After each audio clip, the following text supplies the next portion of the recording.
मैं आज डिस्कस करने जा रहा हूँ लाइटनिंग अरेस्टर और सर्ज अरेस्टर के बारे में। तो सबसे पहले हम शुरू करते हैं लाइटनिंग अरेस्टर से। लाइटनिंग अरेस्टर एक इलेक्ट्रिकल डिवाइस है जिसको हम हमारे स्विच यार्ड में जो इलेक्ट्रिकल के जो कंपोनेंट्स है, इक्विपमेंट्स जो है, जैसे ट्रांसफार्मर हो गया, सर्किट ब्रेकर्स हो गए, सीटीज पीटीज हो गए, आइसोलेटर्स हो गए, इनके जो प्रोटेक्शन के लिए हम क्या करेंगे, स्विच यार्ड की एंट्री और एग्जिट पॉइंट पे हम लाइटनिंग अरेस्टर को यूज़ करेंगे। तो सबसे पहले हम देखेंगे लाइटनिंग अरेस्टर किस मटेरियल का बना होता है और कैसे फंक्शन करता है। तो सबसे पहले जो हमारा जो लाइटनिंग अरेस्टर है एक सेमीकंडक्टर मटेरियल है। सेमीकंडक्टर मटेरियल यानी कि जो आपका सिस्टम जो रेटेड वोल्टेज है, फॉर एग्जांपल मान के चले आपका सिस्टम है 220 केवी और 400 केवी। तो इसमें क्या रहता है, आपका जो फेज़ वोल्टेज है, फेज़ वोल्टेज यानी कि जो आपका जो लाइन टू लाइन वोल्टेज 400 केवी है बोले तो इसका जो फेज़ वोल्टेज होता है 400 केवी का जो फेज़ वोल्टेज होता है 230 केवी होता है। जो आपका जो लाइटनिंग अरेस्टर्स रहते हैं हर एक फेज़ के और अर्थ के बीच में पैरेलली कनेक्टेड रहता है। जैसे बोलना है बोले तो अभी मान के चलिए आपका जो फेज़ वोल्टेज है उसमें 400 केवी का जो √3 वोल्टेज होता है, फेज़ वोल्टेज होता है 230 केवी होता है। अभी आपका जो लाइटनिंग अरेस्टर जो है वो अप टू 230 केवी जो वोल्टेज लेवल है वहाँ तक वो क्या एज ए इंसुलेटर काम करेगा सिस्टम के लिए।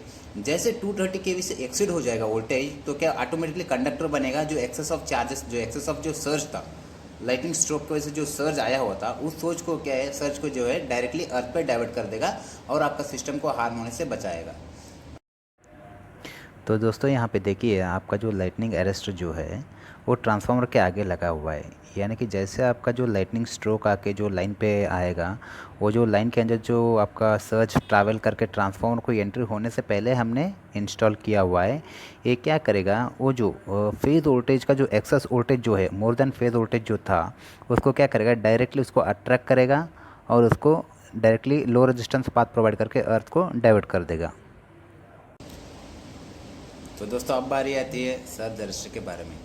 सर्ज अरेस्टर एक इलेक्ट्रिकल डिवाइस है जिसको हम इंडोर इंस्टॉल करेंगे। इंडोर यानी कि जो हमारा इलेक्ट्रिकल जो एचटी स्विच गियर रहता है, एचटी स्विच गियर, उसका हर एक जो आउटगोइंग हो गया, आउटगोइंग आपका एप्लीकेशन कुछ भी हो सकता है। जैसे आउटगोइंग एचटी मोटर्स हो सकते हैं, ट्रांसफार्मर्स हो सकते हैं और आउटगोइंग ब्रेकर्स हो सकते हैं दूसरे पैनल को चार्ज करने के लिए।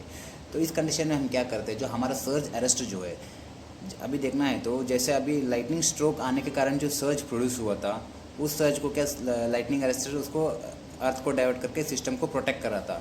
सेम सर्ज अरेस्टर को भी आप as a lightning arrester use कर सकते हैं। जैसे कि जो सर्ज जो आया था उसको भी ये जो हमारा सर्ज अरेस्टर है लो रेजिस्टेंस पाथ प्रोवाइड करके अर्थ कर देगा। और इसका एक्स्ट्रा एडवांटेज देखना है बोले तो, सर्ज अरेस्टर का एक्स्ट्रा एडवांटेज देखना है बोले तो ये क्या करता है, जो अभी सिस्टम में देखना है बोले तो और दूसरे कारण से भी सर्ज प्रोड्यूस होने के कारण हैं, चांसेस रहते हैं। जैसे बोलना है तो स्विचिंग सर्जेस बोलते हैं। स्विचिंग सर्ज यानी कि आपका जो सिस्टम जो रनिंग है, कोई भी लार्ज कैपेसिटी मोटर है और कोई भी लार्ज कैपेसिटी ट्रांसफार्मर है, आप उसको सडनली चार्ज करते हो और सडनली स्टॉप करते हो तो क्या एक high amount of surge produce होगा।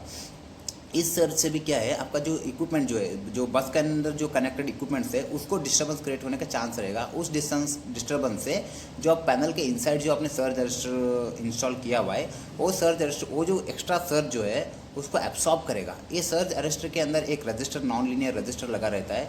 ये रजिस्टर क्या करेगा, उस सर्ज को एब्सॉर्ब करेगा, सर्ज को एब्सॉर्ब करके उसको हीट लॉस के फॉर्म में एग्जॉस्ट करेगा और जो बाकी बचा हुआ जो रिमेनिंग जो एक्सेस एनर्जी था उसको लो रेजिस्टेंस पाथ क्रिएट करके सीधा अर्थ को डाइवर्ट करके आपका जो एंड एप्लीकेशन है उसको प्रोटेक्शन प्रोवाइड करेगा। यानी कि ये भी सेम एज सेमीकंडक्टर काम करेगा। इसका जो रेटेड वोल्टेज रहता है सेम जो √3 वोल्टेज रहता है, √3 वोल्टेज यानी कि जो फेज़ वोल्टेज रहता है, फेज़ वोल्टेज के अकॉर्डिंग ये up to phase voltage as a insulator काम करेगा। जैसे ही फेज वोल्टेज का जो लेवल है वो एक्सीड हो जाएगा, ऑटोमेटिकली एक कंडक्टर बनेगा। कंडक्टर बन के जो एक्सेस वोल्टेज था उसको डायरेक्टली